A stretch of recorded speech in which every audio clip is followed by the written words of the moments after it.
दोस्तों, इस देश में चुनाव क्या किसी ठेके पर लड़ा जा रहा है? कुछ लोग आते हैं, चुनाव को मैनेज करते हैं और वो ठेका किसी भी पार्टी को, किसी भी नेता को दिया जा सकता है। दोस्तों, शरद पवार ने एक बहुत ही हैरान करने वाली बात बोल दी है, या फिर ये कह दे कि राहुल गांधी के विस्फोटक खुलासे के बाद एक और बहुत ही हैरान करने वाला दावा एक नेता ने किया है। हालांकि इसको लेकर शरद पवार ने कोई तथ्य सामने नहीं रखे हैं राहुल गांधी के तथ्यों की तरह, लेकिन उनकी ये बात आज के दौर में बहुत ज़्यादा शक पैदा करती है। दोस्तों, शरद पवार ने आज एक प्रेस कॉन्फ्रेंस की मराठी में और उन्होंने एक बात बोली कि जब महाराष्ट्र में असेंबली इलेक्शन हो रहे थे, विधानसभा चुनाव से पहले, दो लोग उनसे मिलने आए और इन दो लोगों ने कहा कि आप हमको एक रकम मांगी शरद पवार से कि दे दीजिए तो हम 160 सीटें 160 सीटें आपको जितवा देंगे। दोस्तों, महाराष्ट्र में 288 सीटें हैं, 288। इनमें 160 सीटें अगर एक किसी पार्टी के आ जाएं तो उसके तो जीतना बहुत आसान हो जाएगा। और महाराष्ट्र में तो गठबंधन बहुत तगड़ा था, भाई कांग्रेस पार्टी, शरद पवार और उद्धव ठाकरे के गठबंधन ने लोकसभा चुनाव में एनडीए का एक तरह से बहुत बुरी तरह से उनको हराया था। तो अब शरद पवार ये कह रहे हैं कि उस वक्त जब उनके साथ ये हुआ तो उनको यकीन नहीं हुआ, उन्होंने उन लोगों पर भरोसा नहीं किया, लेकिन अब राहुल गांधी के खुलासे के बाद उनको भी शक होने लगा है। यही नहीं, शरद पवार ये भी कह रहे हैं कि उन लोगों की बात सुनकर उन्होंने राहुल गांधी से उनकी मीटिंग करवाई थी, राहुल गांधी से उन्होंने मुलाकात करवाई थी, लेकिन राहुल गांधी ने ऐसे किसी भी काम को करने से मना कर दिया। मतलब राहुल गांधी ने साफ मना कर दिया कि चुनाव लड़ेंगे तो सही तरीके से लड़ा जाएगा, और किसी भी ऐसे इंसान पर भरोसा नहीं किया राहुल गांधी ने। कहने का मतलब यह है दोस्तों कि शरद पवार ये कह रहे हैं कि विधानसभा चुनाव से पहले दो आदमी आते हैं उनके पास और वो कहते हैं कि चुनाव हम आपको जितवा देंगे, 160 सीटें आपकी गठबंधन को आ जाएंगी, आप हमको एक निश्चित अमाउंट दे दीजिए। दोस्तों, अब बीजेपी ये कह रही है कि इस मामले में शरद पवार ने पहले क्यों नहीं अपनी बात बताई, अब ये क्यों बता रहे हैं। हालांकि मुझे भी यही लगता है कि शरद पवार को ये बात पहले बतानी चाहिए थी, चुनाव के दौरान ही बतानी चाहिए थी। अब बता रहे हैं तो भी बहुत बड़ी बात है, कम से कम अब बता रहे हैं। अब शरद पवार की बात को तुरंत संज्ञान में लेना चाहिए, कोई इसको लेकर उनसे शपथ पत्र ना मांगे, एफिडेविट ना मांगे, हलफनामा ना मांगे। शरद पवार की बात को संज्ञान लेना चाहिए। क्यों? क्योंकि दोस्तों, महाराष्ट्र में 160 सीटें आना मतलब बड़ी आसानी से सरकार बनाना है। दोस्तों, ये महाराष्ट्र इलेक्शन का नतीजा है। 288 सीटें हैं महाराष्ट्र में, जिसमें बीजेपी को मिली थी 132 सीटें हैं, और एकनाथ शिंदे की पार्टी को मिली थी 57 सीटें, और अजित पवार की पार्टी को मिली थी 41 सीटें, और उद्धव ठाकरे की पार्टी को मिली थी 20 सीटें, कांग्रेस को मिली थी 16 सीटें, एनसीपी यानी कि शरद पवार की पार्टी को 10 सीटें मिली थी, समाजवादी पार्टी को 2 सीटें मिली थी, अदर्स को 10 सीटें मिली थी। तो इसमें आप देख सकते हैं कि वो एक पार्टी जो नंबर 1 की पार्टी बनी थी महाराष्ट्र में 6 महीने पहले लोकसभा चुनाव में, वो कितना खराब परफॉर्म करती है। कांग्रेस पार्टी ने मात्र 16 सीटें जीती। और महाराष्ट्र चुनाव को लेकर इससे पहले ही बहुत सवाल खड़े हो चुके हैं। राहुल गांधी लगातार सबूत रख चुके हैं कि एक अचानक से महाराष्ट्र में वोटों की संख्या लोकसभा चुनाव और विधानसभा चुनाव के मात्र 6 महीने के अंदर इतनी ज़्यादा बढ़ गई जो 5 साल में भी नहीं बढ़ती। इसके अलावा कई कॉन्स्टिट्यूएंसीज़ को लेकर राहुल गांधी लिख चुके हैं कि इस कॉन्स्टिट्यूएंसी में अचानक से नए वोटर की संख्या बढ़ गई। और अब राहुल गांधी का जो खुलासा है वो कर्नाटक को लेकर था। तो महाराष्ट्र चुनाव को लेकर तो ऑलरेडी बहुत सारे सवाल विपक्ष खड़े कर रहा था, और अब देखिए नई बात शरद पवार ने बोल दी है। दोस्तों, मुझे लगता है कि ये भारत के लिए बहुत ही चिंताजनक स्थिति है, बहुत ही ज़्यादा चिंताजनक स्थिति है। हालांकि मुझे लगता है कि विपक्ष के नेताओं को ये बात पहले भी बोलनी चाहिए थी। इंतजार क्यों करना है राहुल गांधी के खुलासे का? शरद पवार को पहले ये बात बोलनी चाहिए थी, और ऐसे लोगों को तो सलाखों के पीछे पहुंचाना चाहिए था। ऐसे लोग आखिर शरद पवार के पास पहुंच कैसे गए? कोई शरद पवार राह चलते आदमी तो है नहीं, उनसे मिलने के लिए खास तरह का एक खास लोगों तक आपकी पहुंच होनी चाहिए। और फिर ऐसे लोगों से शरद पवार ने राहुल गांधी की मुलाकात करवा ली।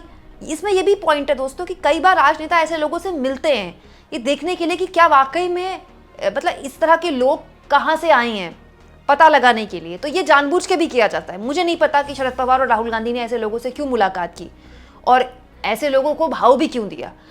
ऐसे लोगों की जगह तो सलाखों के पीछे है। इस देश में चुनाव मजाक बनाकर रख दिया चुनाव आयोग ने।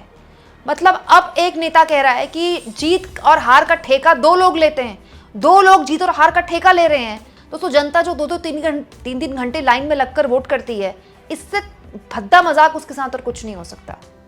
तो अब तो मुझे लगता है कि चुनाव आयोग को हर हाल में जल्दी से जल्दी प्रेस कॉन्फ्रेंस करनी चाहिए, हर हाल में प्रेस कॉन्फ्रेंस करनी चाहिए, क्योंकि इस देश में अगर जनता के अंदर चुनाव को लेकर भरोसा खत्म हो गया, चुनाव को लेकर विश्वसनीयता अगर दांव पे लग गई, तो फिर हमारे पास कुछ नहीं बचेगा दोस्तों।